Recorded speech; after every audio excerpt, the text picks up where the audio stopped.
What it do? It's your boy Shoboat, aka Showbeezy, and welcome back to the Plugged In Podcast. Now, I want to say this right off the beginning is that I apologize for taking so long to make this video, but this is a video I've been meaning to make. So on my Instagram, sometimes randomly I'll put up a post and say, hey, give me some topics you want me to talk about or some questions, what have you. And I did get some questions, and some of them were some really good questions, so I wanted to make this video to touch on those. So make sure you follow me on Instagram if you haven't, and before I get into this, make sure you like and subscribe to the channel. Like the video, subscribe to the channel. Alright, so the first question I got was asking me how did I get into stocks? What made me get into stocks? So this actually starts with me a long time ago. Growing up, my pops, we always talked about business stuff, you know what I'm saying? Because at a very young age, I was interested in business. I was selling candy. I was selling football cards, basketball cards, and baseball cards, and all that kind of stuff. So we would have conversations about this when I was in elementary school. I would have conversations with him about business and stuff, and ask him questions and things like that. That I was just intrigued by. And obviously, as an adult, hearing this small child asking these questions, he didn't treat me like a child. He actually answered with the real answers. You know what I'm saying? So I've always kind of known about stocks and what stocks were since an early age.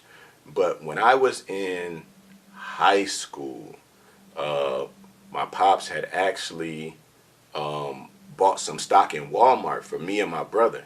So when he gave us that stock for Walmart, he kind of dug a little bit deeper into the stock market and kind of explained it and this, that, and the other, and kind of explained, like, every successful business person, every millionaire is invested in the stock market. And this is, something that is you want to be involved in. You know what I'm saying? So he kind of planted that bug in my ear.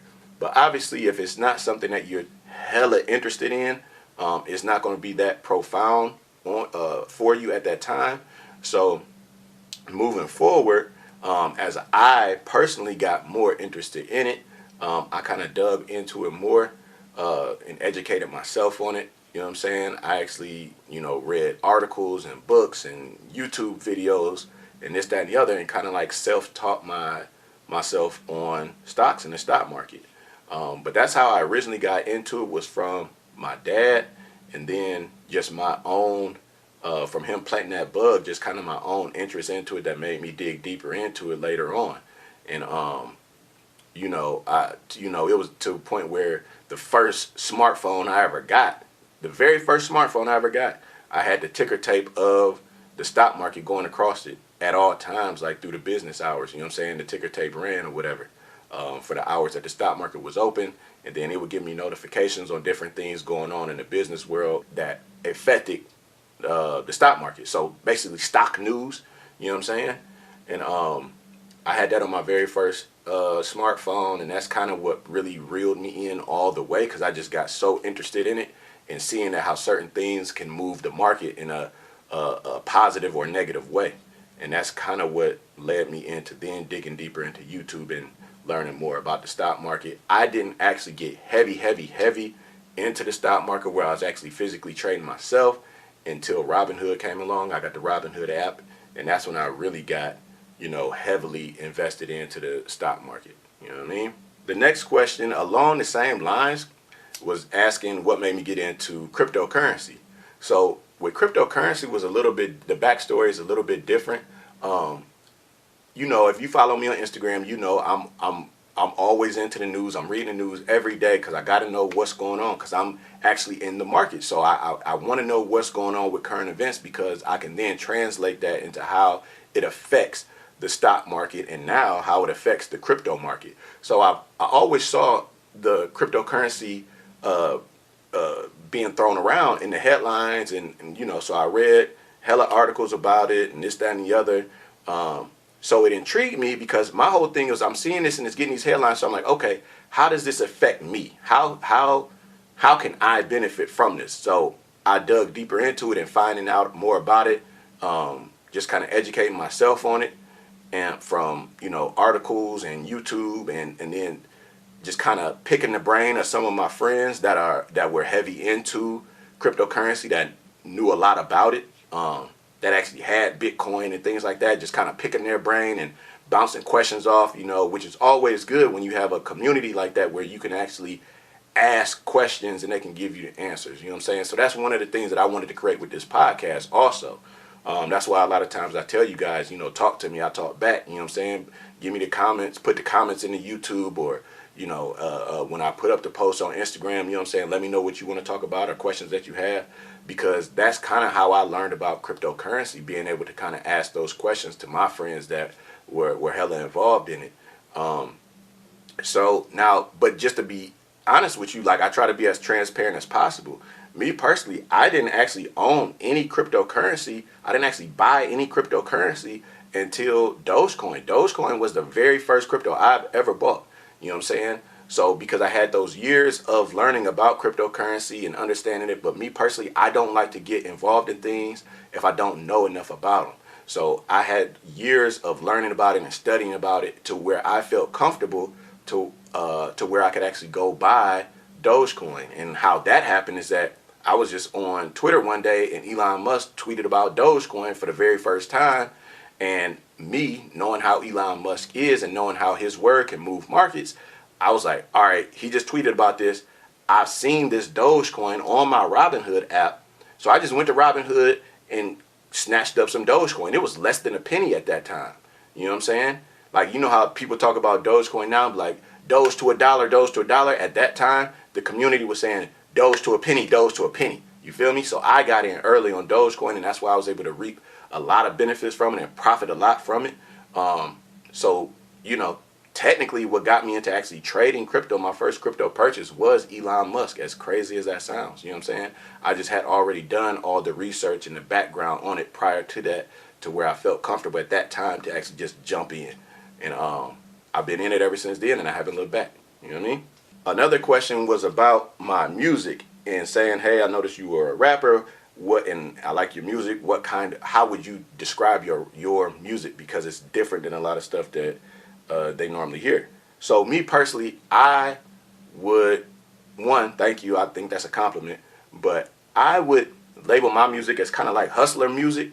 You know what I'm saying? It's kind of like hustler music, gangster music kind of infused. But I would lean more on the side of saying hustler music, just because, like, I don't make shoot 'em up, bang, bang music. You feel what I'm saying? Like, I'm not that dude that's like killing 25 people in a song, because that's completely unrealistic. You know what I'm saying? So with me personally, my music is more so based on getting money, like hustling to get money. Once you have the money, what you're doing with that and the lifestyle that it affords you and this, that, and the other. You know what I'm saying? I really kind of make my music for like-minded individuals, you know, people that are ambitious. You know, this term that I've said before, I try to motivate the people that are already motivated. You know what I'm saying? So that's kind of the music that I make. I would call it hustler music, you know what I'm saying? Because I make my music for people that are trying to have things, that want to have things, that do have things. You know what I'm saying? Because those are going to be the people that can relate to the things that I talk about and the topics that I talk about. You know what I mean? So that's how I would label my music or describe my music. So along the same lines of that, another question I got was, what was or is the highlight of my music career? Honestly, bruh, like, my highlight of my music career, as corny as this might sound, is just the fact that I was able to take something that I love and that I'm passionate about, which is music, and create it, because I am a creator. Like, I'm a creator, you know what I'm saying, to the core of me. So I was able to take something that I love and actually make money off of it. One, I would say is the highlight of my career, being able to make money off of something that I love. And then two, I would say where music was able to take me, because I was so heavily involved in it and I'm so passionate about it.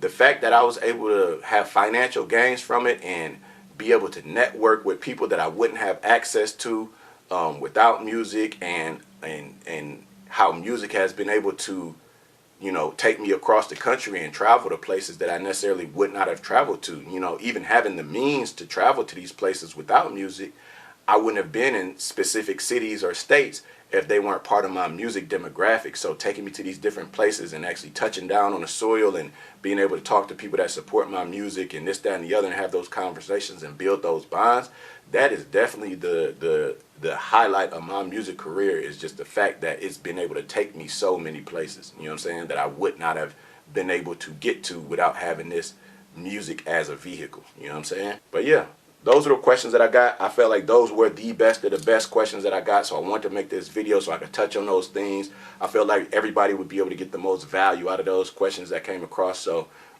any questions that you guys have, man, any topics, anything you want to know about me personally, you know what I'm saying, you can put them in the comments of this video on YouTube, and make sure you like the video, or you can always, you know what I'm saying, ask me on Instagram as well. The next time I put up a post like that, so that way I know what kind of questions you guys want to touch on, so I can give you guys what you want.